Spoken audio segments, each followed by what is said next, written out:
Hello, and welcome to Planeswalker Plus. I am your host, Alice Clarke. Thursday night at Games Lab is Standard Night, and tonight we are going to follow our brave heroes on their quest to build a legendary standard deck. Or at least an adequate one. But first, we're going to play Mini Masters. Here are the rules.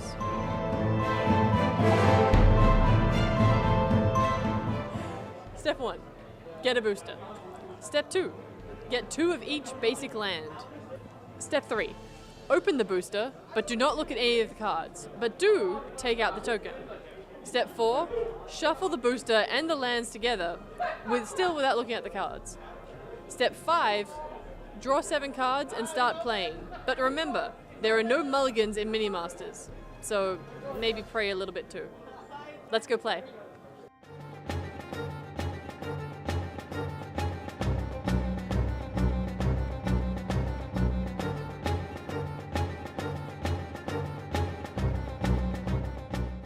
I actually enjoy it.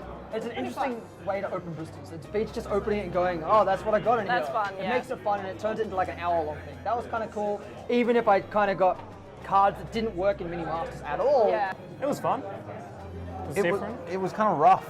Rough. I think it was rough. Yeah, you don't really get any cards that you want.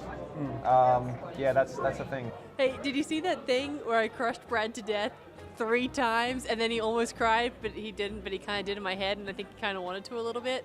Anyway, so that was Mini Masters, and now we're on to Constructed. Last month, Brad and Shane somehow managed to win, so they're going to play against each other now. And Viola and Lee, our glorious losers, are also going to play against each other. Let's watch.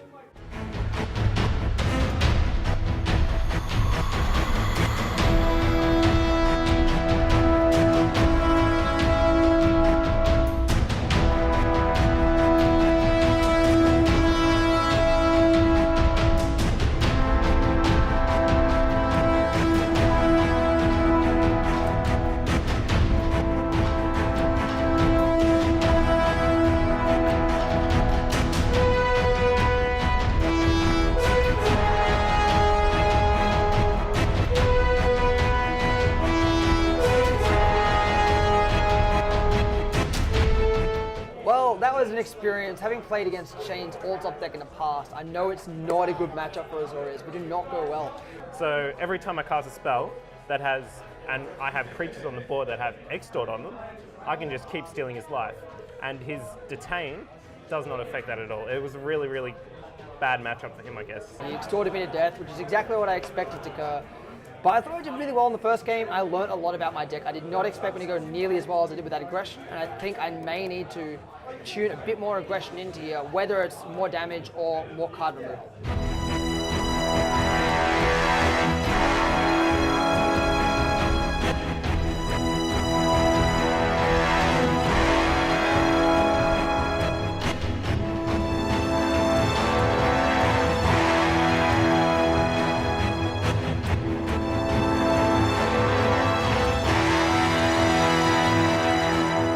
Basically just tried to stack evolve as much as I could, and I'm trying to bring out each of the creatures to evolve one at a time. So basically what I had was, with each creature, every other creature started leveling up, and then I just put 2 massive buffs, and it was 20-0. I kind of felt bad, but then I didn't. 20-0.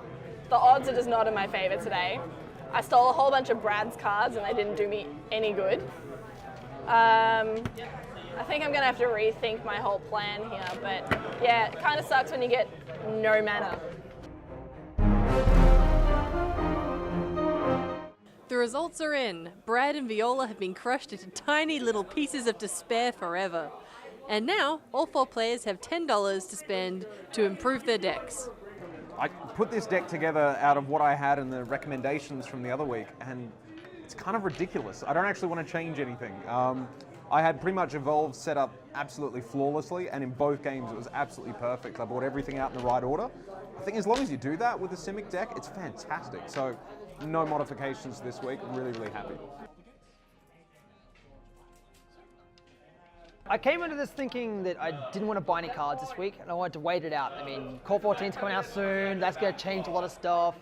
Then I discovered that my deck is slower than an all-stop deck, and that's concerning. My deck does not have enough aggression in it, and it's caused a lot of problems. So I ended up buying probably about 10 different cards, mainly aggressive cards, and some sideboarding cards, just to get around that particular problem in the future. Even if I decide to change my deck drastically later, these are going to come in handy. And certainly, especially in the case of like deputies, I can bounce my arresters back and forth. So it's going to keep my detention there at very minimal cost, or being able to sub out some of my other cards. Found a lot of slower cards I have just aren't useful. I'd much rather put in some Law Mages to give me a bit more aggressive power. So getting something good, hopefully it'll change my deck up a little bit more than I'm expecting it to. Azorius Charms will be good as well. And then when 14 comes out, we'll see where the deck goes from there.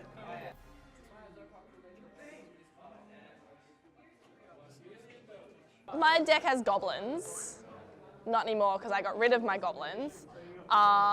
For something else that was also a 2-drop, it's going to be a little bit more effective for me. But the reason why I didn't do so well today was that I wasn't getting any mana whenever I was drawing cards. I got maximum of 2 mana in an entire game, which kind of sucks because it means that I couldn't put out a single creature. That sucks. What I need is more luck in my life, so I'm theorizing maybe I need to steal a luck dragon, bring it to the next match, or maybe to steal some more of Brad's cards because that didn't really work out for me last time. I figure second time's a charm.